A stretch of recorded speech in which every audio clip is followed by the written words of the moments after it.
What is the explanation, the reasoning behind the mitzvah of shechita? Slaughtering an animal.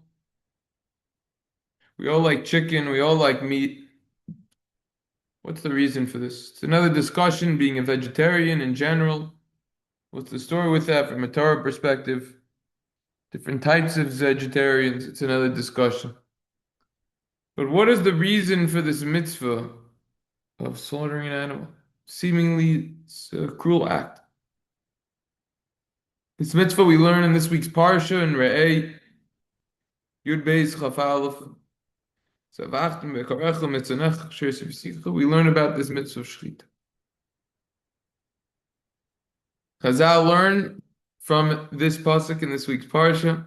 There's a mitzvah to slaughter an animal. In fact, the Daf Yomi, they've been learning Maseches Chulin already for months now, and the Rambam opening up Hilchos Shechita writes, "Mitzvah sasei sheyishchait." There's a positive mitzvah that anyone should slaughter an animal if you want to eat from that animal. What's the reason for this mitzvah? Seemingly it's a cruel act. The chinuch in mitzvah Tafnun Aleph says, you already explained this in mitzvah Kuf Mem Ches, Kuf Pei Hey, or Kuf Pei Zayin. We're not allowed to eat blood. Voimer Gamkein al Sad Hapshat. Ki mitzvah hashchita hi me'oisatan. The reason for the mitzvah of shechita is the same reason why it's prohibited to eat blood.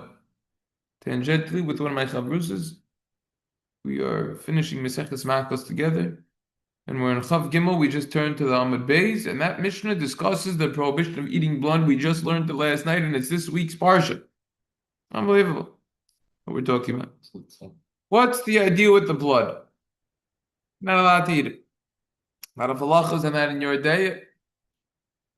The Fishia Dua says the chinuch in the continuation, ki min hasavar yotza dam haguf yoisir mi bishar makom esaguf. By the neck. When a person gets cut in the neck, when an animal gets slaughtered in the neck, all of the blood leaves that area. More than any other area, the blood will exit the body in the quickest in that way.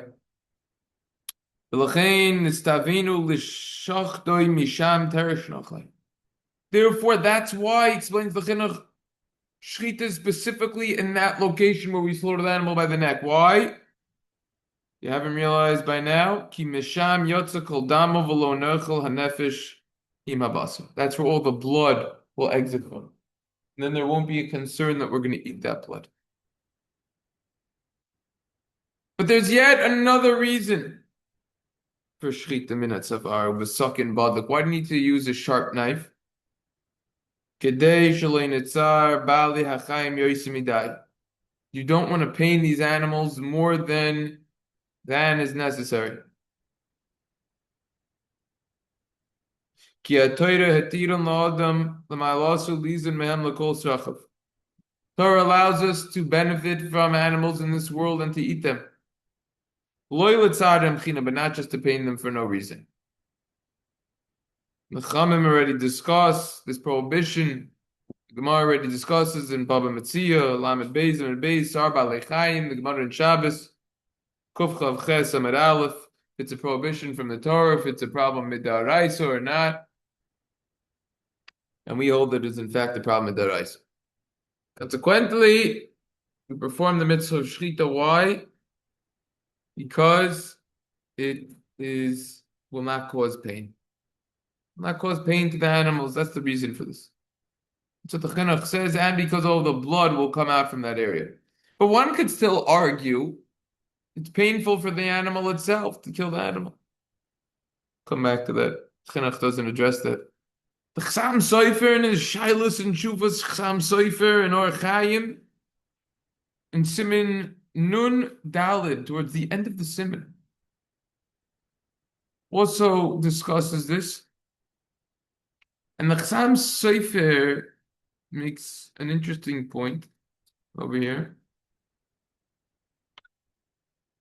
We make a bracha when we get married.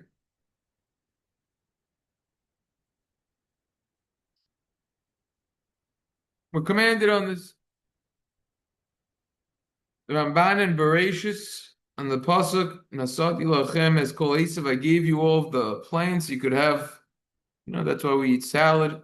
The Ramban over there in Aleph Chav Tes says Zehu Ze Tam Ashchita. This is the reason for shchita, says the Ramban. Umasha Amru Sarba Lechaim Daraisa V'Zer Bechasinu Asher Nevarach Asher Kedishan Muzav Tivan Al Shchita. Says the Ramban. That's why we say the bracha. Before someone slaughters an animal, what bracha does he say? Ask the average person, they'll have no clue. You know why? Because they never slaughtered or even thought about slaughtering an animal in their life. Baruch atah Hashem Elokeinu melech haolam. Blessed are you, Hashem, King of the world, etc. Sher kedishanu b'mitzvos v'tzivan. You commanded us with your mitzvahs. Al hashchita, on the mitzvah slaughtering.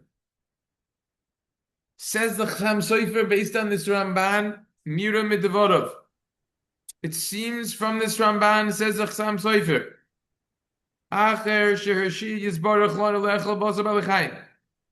that once Hashem allowed us, permitted us to eat from animals, Hashem wanted us not to be cruel to the animals, and to have mercy on the animals. In order to diminish the pain of the animals. Therefore, we were commanded to slaughter the animals from where? From the neck. It says if we're saying when we recite the bracha, says the Chassam Sofer, when we say this bracha, it says if we are saying, Hashem, you commanded us to have mercy on the creations. That's the Chassam Sofer. The obvious question which begs to be asked on this explanation of the Chinuch and the Ramban and the Chassam Sofer is as follows. This is merciful. Seemingly, it would be merciful not to shech them at all, to say a complete vegetarian. Like I said, that's another discussion in of itself. The Ramban writes in his Igeres HaKodesh Perek Dalet, HaKadosh Baruch Hu Kol Derach of Mishpat. Hashem is all of everything that Hashem does is with justice. Siva lishchait beheimois le'echlenu. And he commanded us said you could slaughter the animals. Why? Why couldn't we just eat fruits and vegetables, etc.? Why do we need to pain them by killing these animals? We're going to come back momentarily to the animal rights people. Peter. What? Peter. Yeah. Peter? Peter bread. People eat tasty animals. You should know, says over here that Hashem is very good to all of his creations. He has mercy on all of his creations. Toiv Hashem lakol racham. This is a song of it. Toiv Hashem lakol v'racham v'kol masav. I'll leave the songs to the singers. Singers will leave the Torah HaKadosh to us. That what? Toiv Hashem lakol. Hashem is good to everyone. V'racham v'kol masav. And he has mercy on all of his creations. Let's look over here. He's informing us that yes, the shechita, slaughtering the animals, is in fact good. It's compassionate. How so? The Shari Oira, right? I'm going to give you a big key right over here.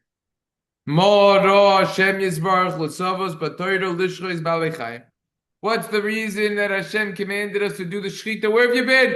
What's the reason that Hashem commanded us to do the shechita for the animals? It's not mercy. Go to the beginning of the pasuk. Toiv Hashem Lakol. Hashem is good to everyone, and therefore, Racham Aval Kol Maasav, He has mercy on all of His creations. This sums it up.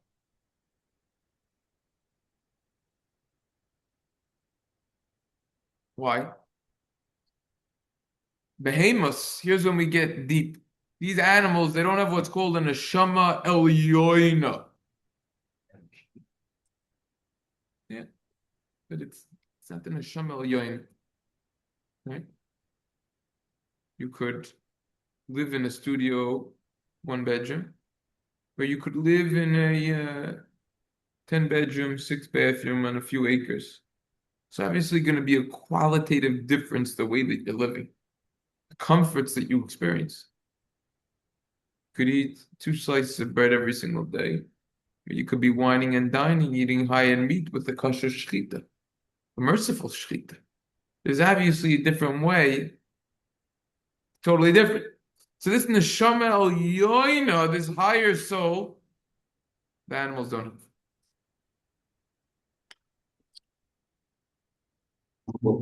Therefore, Hashem created the world in a way that we're going to eat these animals. When we perform a kosher shechita, the animal gets elevated from the madrega, from the low level of a behemoth that doesn't know anything, an animal that doesn't know anything, to the level of humans that have a much higher level. Now, certain animals are pretty smart. They're not as smart as humans. So the shechita elevates the animal. The animal wants that to happen, at least subconsciously. And when a person eats from this animal,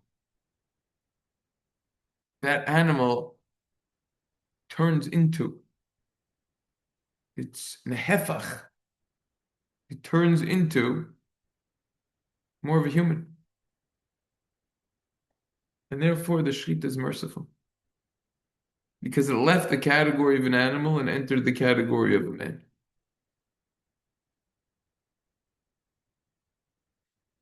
Therefore, it's also a whole discussion about nitzoisos.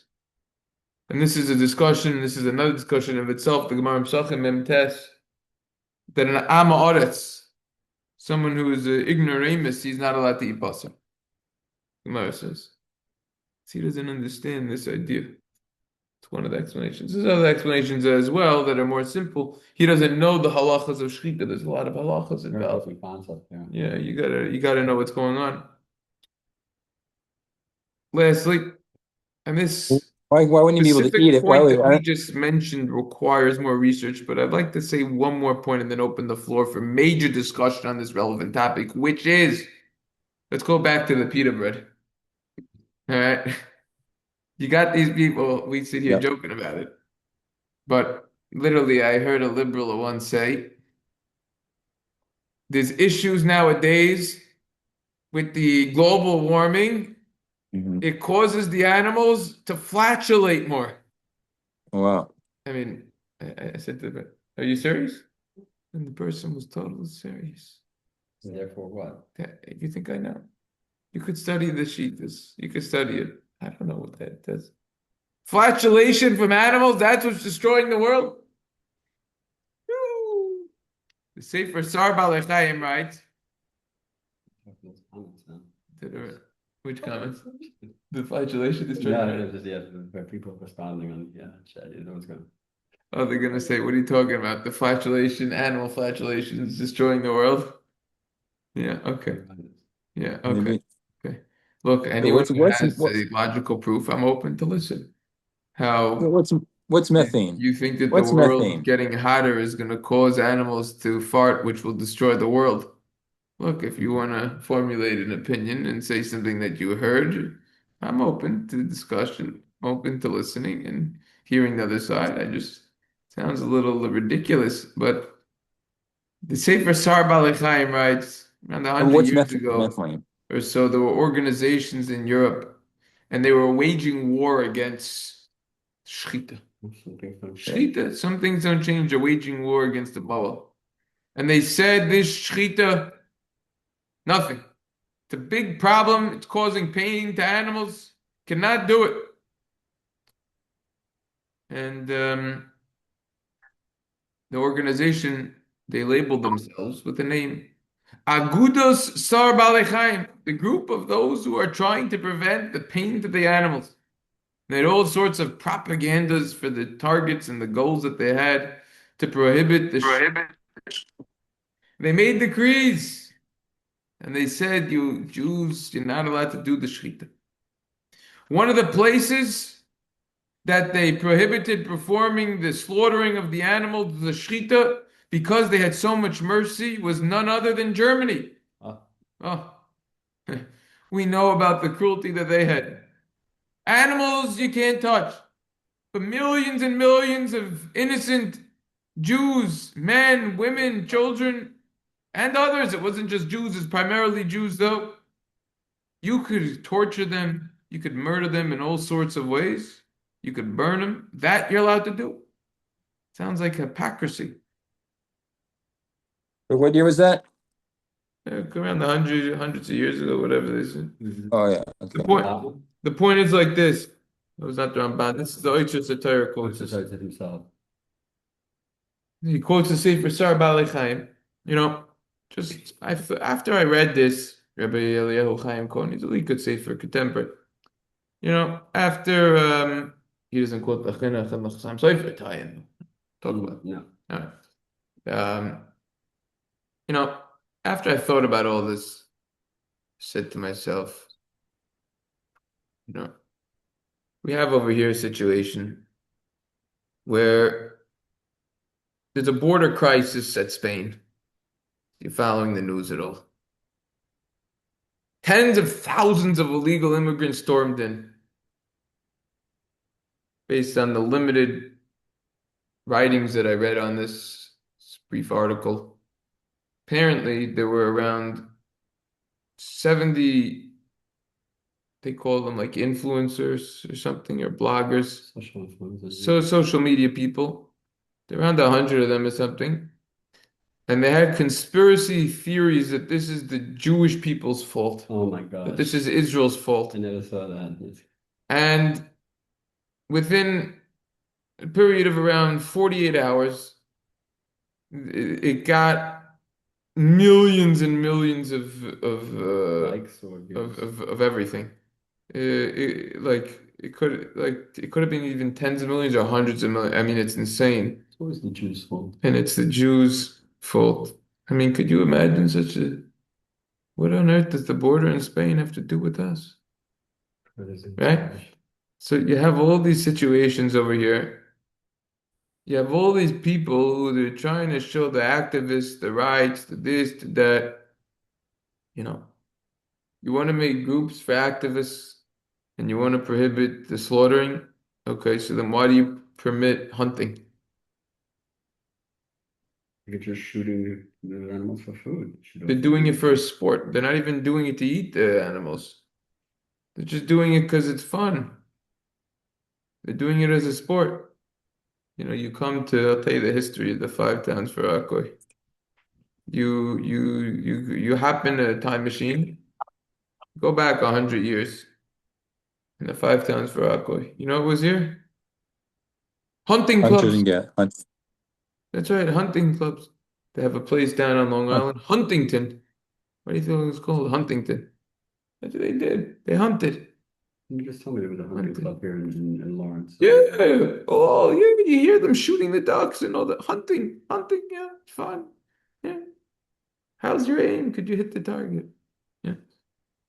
You know, the same animal rights people they don't go for the shechita, they go for the hunting. But what's the difference? The shechita is done in a way that it's the most painless way to kill an animal. Person takes a gun, shoots it, and then the bullet goes in and kills the animal.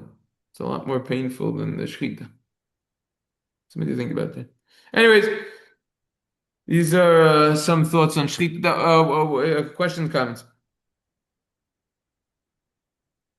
There's a shochi. He makes the bracha at the beginning of the day, and that's it. Yeah. Yeah, you know, the halachas of shchita are in your deya in Siman Yud Tes. How often do you make the brachas and I shach there, taz, the whole discussion. It's a beautiful siman that pretty much no one learns unless they are training to become a shochet. And that is actually subject to a major discussion in of itself. If you want to know more details, that's where they get discussed. Sure. But you basically, it's a one and done bracha. The question is, if you're going to make the bracha, you're going to slaughter around 18 animals, and then you're going to go for a lunch break and slaughter around another 30. Question is, let's say your lunch break ends up being 5 hours. You say the bracha again. All those shilas, we're going to discuss that. Same shilah by talis, by tefillin, by tzitzis, by mezuzah. You take a mezuzah off the check it, you put it back 4 hours later. Do you need to make a new bracha? All those discussions. Any other questions, We're gonna comments? talk about we'll talk about giraffe. We spoke about giraffe briefly, right? Giraffes, there's a common misconception that giraffes, the animals are we don't know to do the shechita. That is wrong. So it's because It's not that hard to know where it is. It's got the longest neck in the book. we talked about this, I think. It's we don't have a messiah. We don't have a tradition over the giraffe, and therefore But that that's why doesn't we don't do it. that doesn't mean but it's the same way with the turkey. though. Forget about if the meat's going to be a good meat enough. Forget about that. The point is that Isn't it the same with turkey? that we don't have a messiah. With I would turkey. like to point out, what'd you say? Isn't it the same thing with turkey? Turkey, most of us assume that we do have a Messiah. Certain Hasidim do not eat turkey because they say that there's Yeah. no Messiah. I would like to say on giraffes, as a proud member of the Bronx Zoo and the other 4 zoos here, Queens, Brooklyn, Central Park, Aquarium, at the conservation level, which is pretty much the highest level membership you could get, which is still an excellent deal with parking under 400. Yep.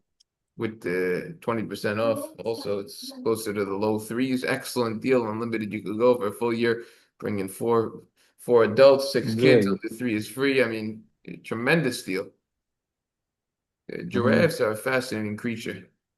You know, when I was a kid, I used to think that giraffes are, you know, they're not powerful, whatever.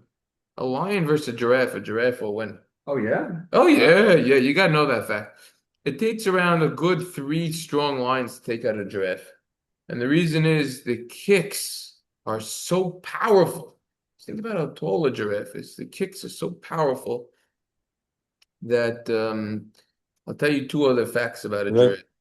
But before the Very muscular. facts, I'd like to Mhm. say that the Bronx Zoo to feed the giraffes is an absolute embarrassment, and it's a total ripoff. You have to pay around $350 to feed a giraffe for 30 minutes. Now you get a group of 6, but it would probably be cheaper to take a plane to Miami. You go to Zoo Miami, costs around $6 to feed a giraffe there. So Yeah, it's but the entrance fee also. yeah, not that bad. Not a $360 situation. You go on the Bronx website, you go to the experiences, you'll see.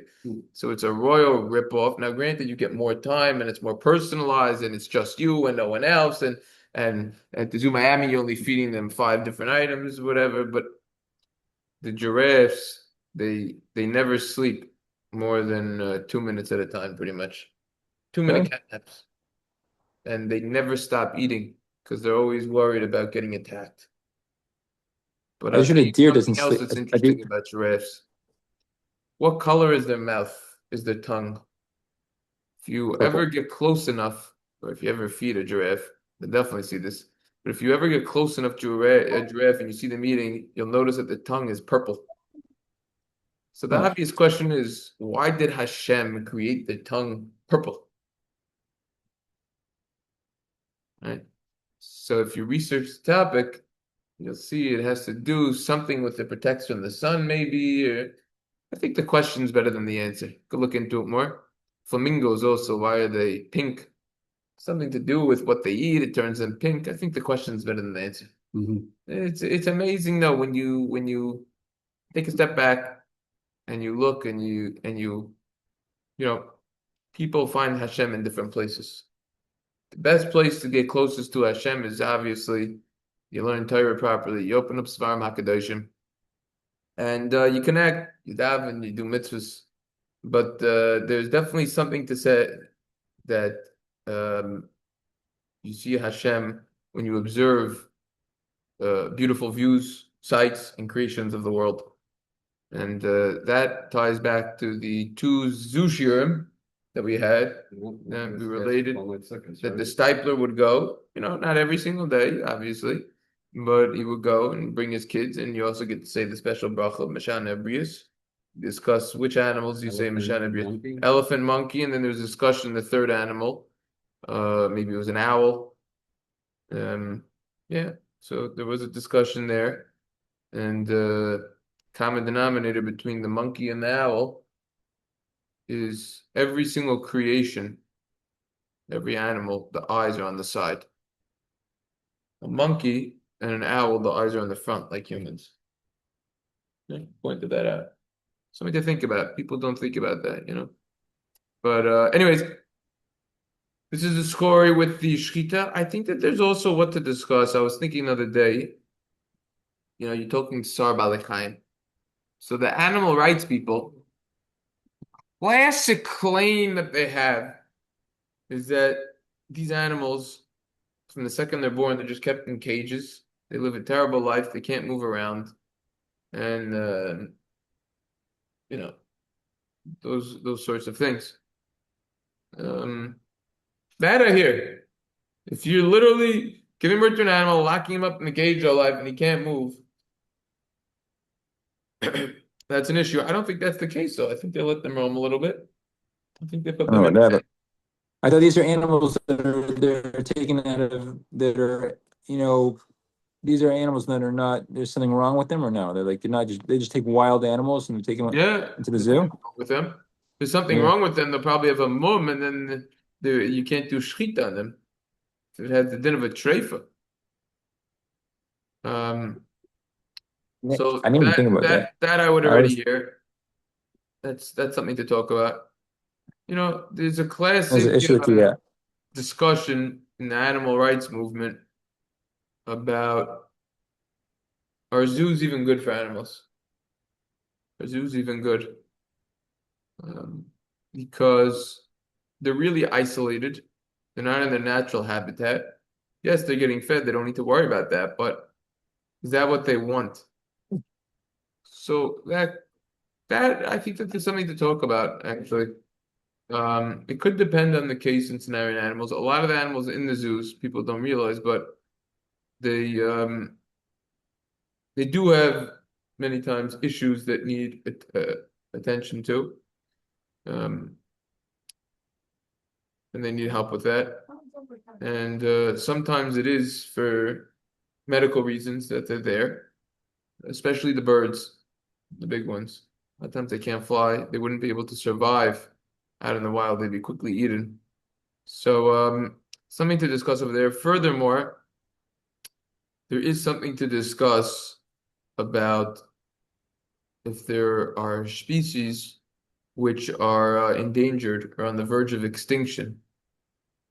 I think this opens up at least a good halachic question.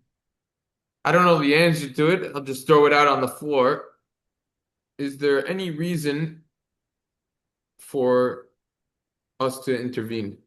Meaning, is it a mitzvah for us to prevent an animal from totally dying out and becoming officially extinct?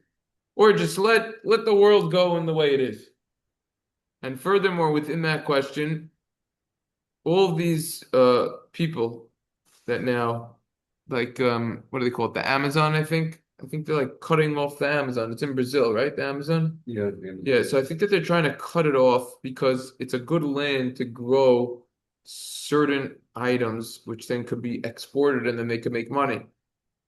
So that I happen to be on the side of those who aren't for that. I happen to think that just turning everything, and where there's tremendous life, and just killing it is you should try to go to other areas first if you could, not destroying so much real life, because if that's happening and that's really going to cause real extinction to happen, I feel like that's not such a good idea.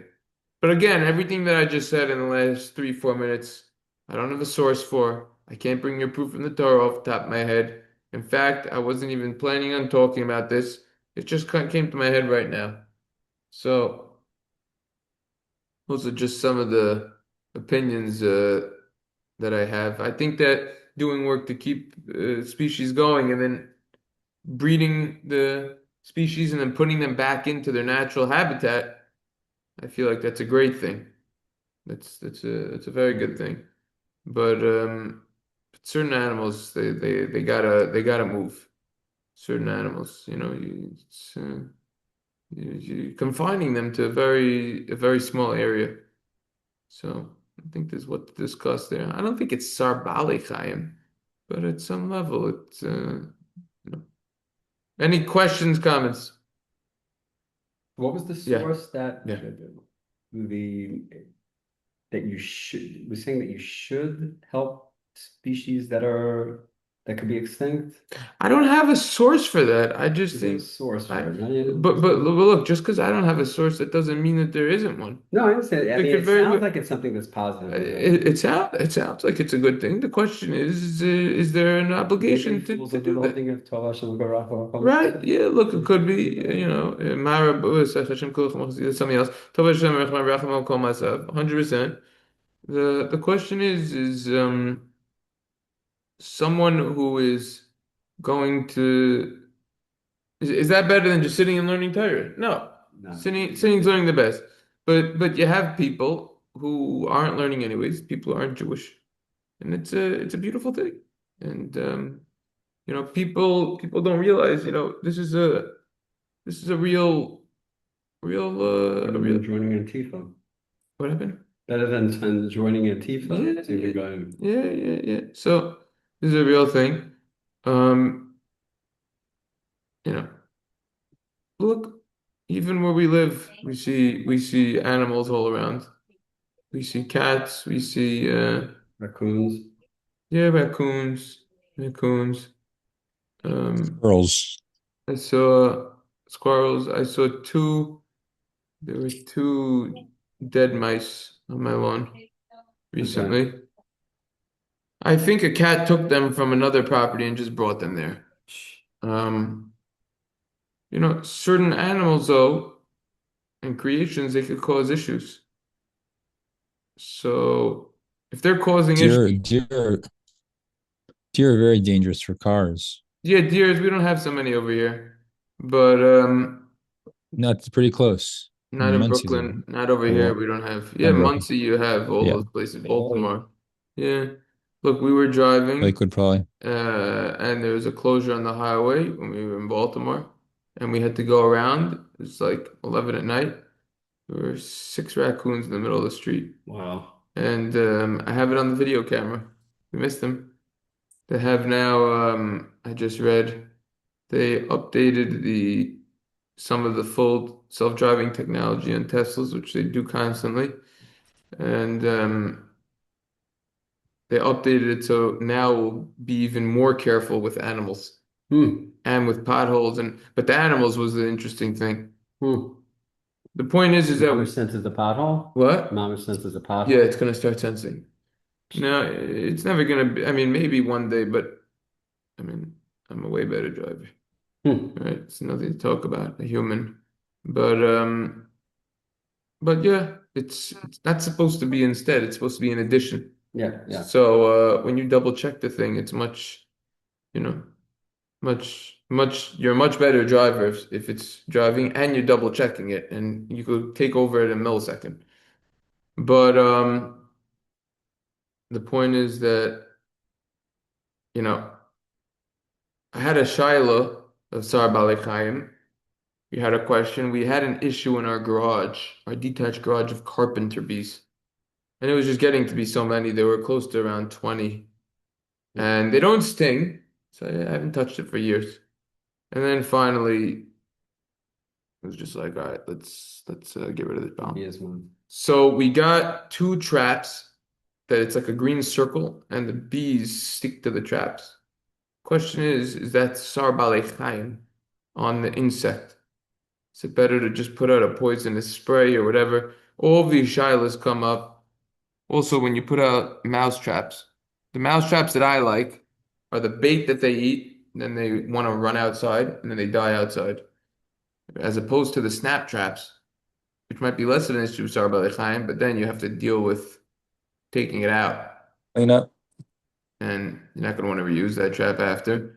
And then also sometimes, what I've noticed, if the mice die and you try to pick them up, first of all, they smell, but you try to pick them up sometimes, they they get bigger after they eat the bait temporarily, and then they shrivel. So if you try to pick them up, sometime you could open it up and the blood starts coming out, which for some reason was like a bluish purple, like the giraffe's tongue. So you have to look into Sar Balei Chaim there. Sar Balei Chaim, once you start talking Sar Balei Chaim, that's a real couple shiurim that could be given. That's a real sugya to learn in the Gemara. But anyways, this is my thought of Shita. I thought this was going to take 7 minutes, but I guess once you start talking, it gets out the other shilas. I'm sure everyone has shilas. But all right, so tomorrow, Mitzvah Shem, we're going to have a wonderful day. Sarba L'chaim, that is any, it doesn't, okay. It doesn't what? No, it doesn't necessarily mean you're killing the animal. It could be Who's any, killing it the could be, animal? you could be, it'd be putting in a cage, it could be Yeah, I know. He said even that. pets. Yeah, it doesn't have to mean you kill the animal. Or Yeah, and but yeah, dogs, but yeah? you Okay. have you have a leash around the dog's neck. Yeah. Yeah. All right. All right, fine.